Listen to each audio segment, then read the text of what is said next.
Olá pessoal, eu sou a professora Larissa, sou formada em Ciências Biológicas e estarei resolvendo as questões da modalidade C com vocês. Bora lá? Vamos lá. Questão 1. Uma estufa de vidro é uma casa de paredes de vidro. O interior de uma estufa possui uma temperatura superior ao ambiente externo. Dessa forma, é possível plantar vegetais que não suportam baixas temperaturas. Letra A.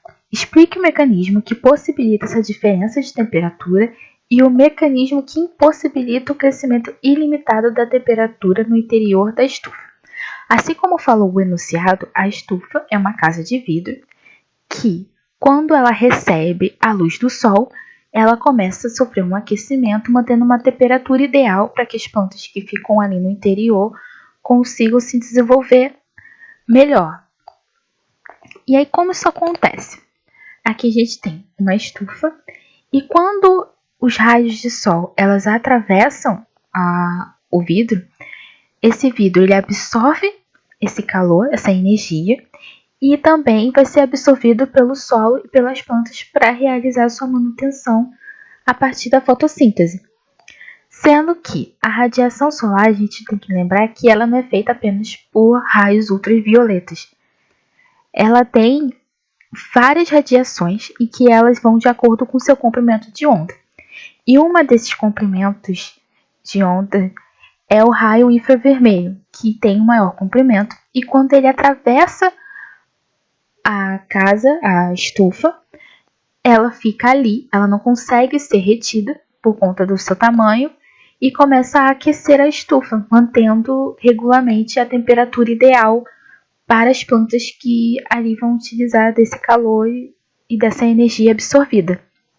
Então, podemos responder da seguinte forma. O aquecimento e a conservação de calor ocorre a partir da entrada dos raios solares. Esses serão absorvidos pelo vidro e a energia emitida será absorvida pelo solo e plantas, retendo parte desse calor no interior da estufa. A radiação solar absorvida irá aumentar a temperatura no interior dela. Vamos para a letra B. Relacione o que acontece em uma estufa de vidro com o efeito estufa, acusado por muitos, equivocadamente, como sendo o inimigo da vida na Terra. Bem, assim como a estufa de vidro, o efeito estufa passa pelo mesmo processo de manter a temperatura do planeta adequada. Se não tivesse o efeito estufa, a gente teria a temperatura do planeta em níveis negativos. E aí, como respondemos a letra B? Assim como a estufa de vidro equilibra a temperatura em seu interior, o efeito estufa é um processo do qual camadas de gases presentes na atmosfera realizam a manutenção e o equilíbrio da temperatura do planeta. É um processo natural, porém, devido à poluição atmosférica, através de emissões de gases por atividades industriais e químicas de combustíveis, ocorre o aceleramento do efeito estufa, aumentando a temperatura da Terra, em consequência gerando o aquecimento global.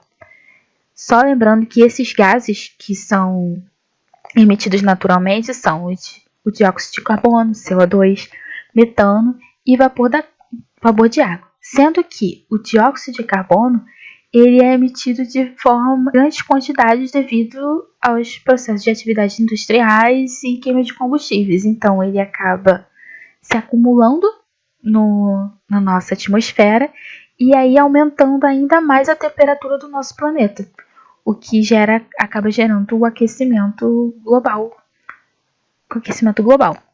Vamos para a segunda questão. Bem, os profissionais do churrasco costumam sentenciar 1. A carne só pega o sal que precisa. 2. Carne de churrasco deve ser temperada apenas com sal grosso.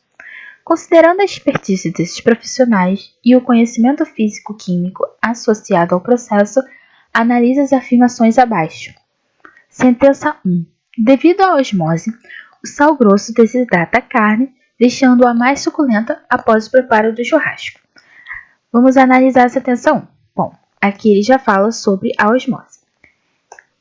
E definindo a osmose. O que é a osmose? A osmose ocorre quando o solvente presente irá de um meio menos concentrado para um meio mais concentrado.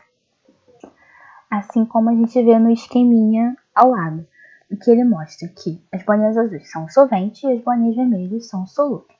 Então, quando o meio ele tem mais solvente do que soluto, a gente chama de meio hipotônico.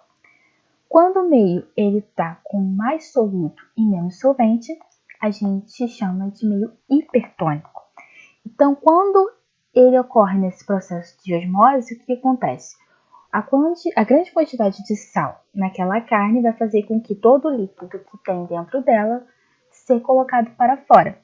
E aí a gente conhece como a famosa carne de sol ou carne seca. Que na carne de sol, no caso, quando ela é exposta ao sol com grande quantidade de sal, ela acaba tendo todo o seu líquido, toda a sua água sendo retirada, ficando só aquela parte do tecido muscular da carne. Então, ao colocar o sal grosso na carne para desidratação, ela perde todo o seu líquido. E ao passar pelo processo de cozimento, a carne será mais firme e sem suculência, porque senão a água não tem como ser suculenta. Então ela vai ficar bem mais seca e bem mais rígida. Agora vamos para a sentença 2 e 3. Quando colocado sobre a superfície da carne, o sal grosso forma um sistema eletrolítico que, ao ser aquecido, resulta na eletrodeposição do sódio, impedindo que a carne fique salgada em excesso. Sentença 3.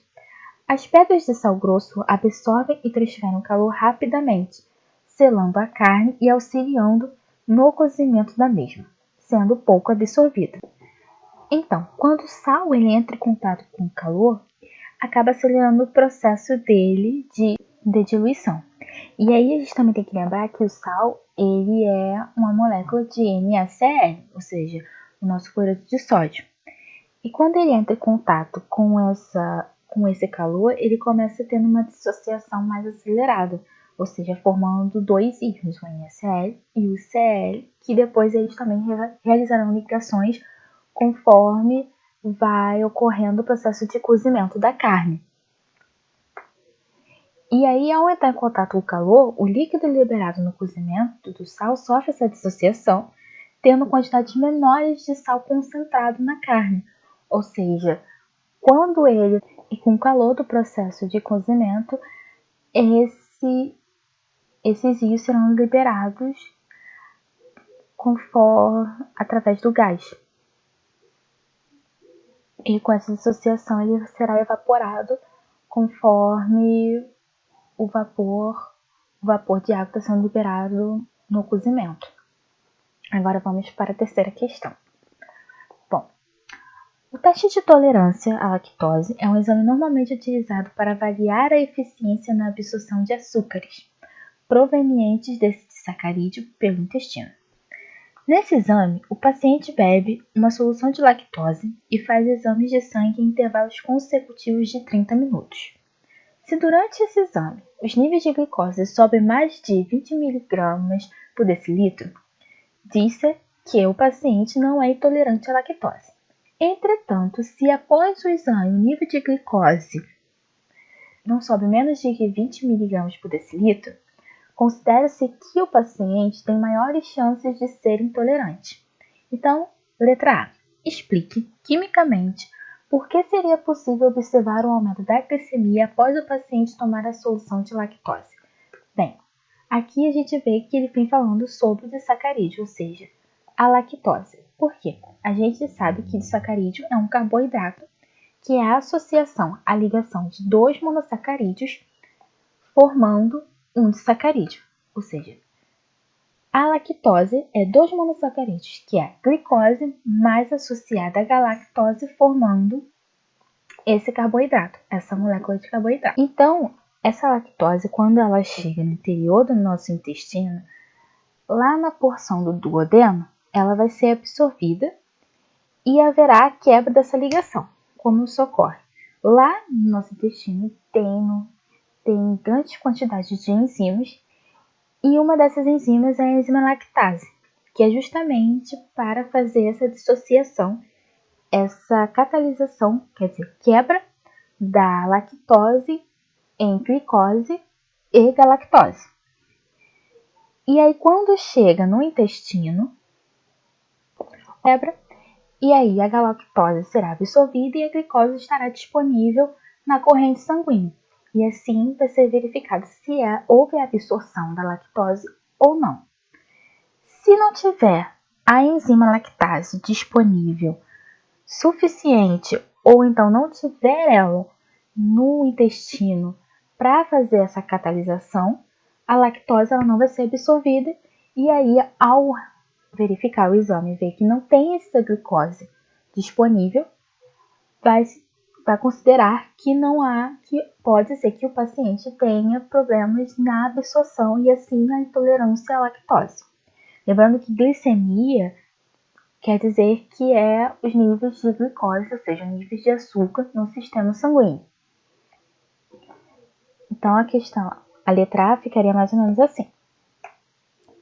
Ao chegar no intestino, a solução de lactose será hidrolisada, sofrendo reações enzimáticas a partir da enzima lactase.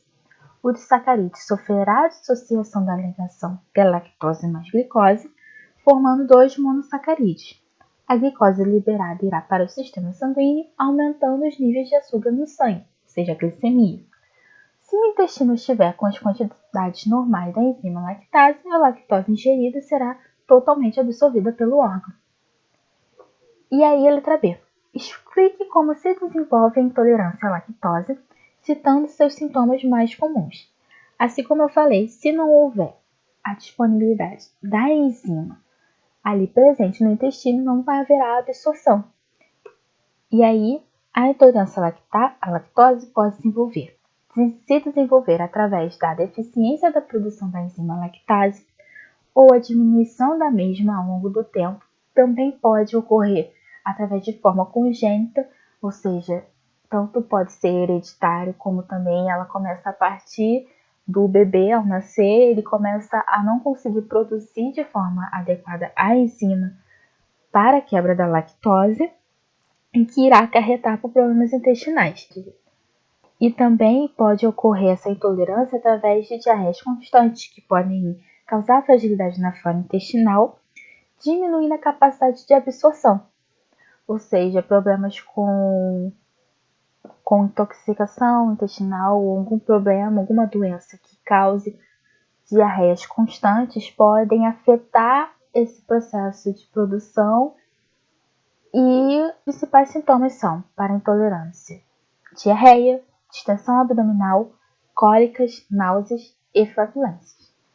Bom, gente, é isso. Espero que tenha ajudado bastante vocês. Um beijo e até a próxima.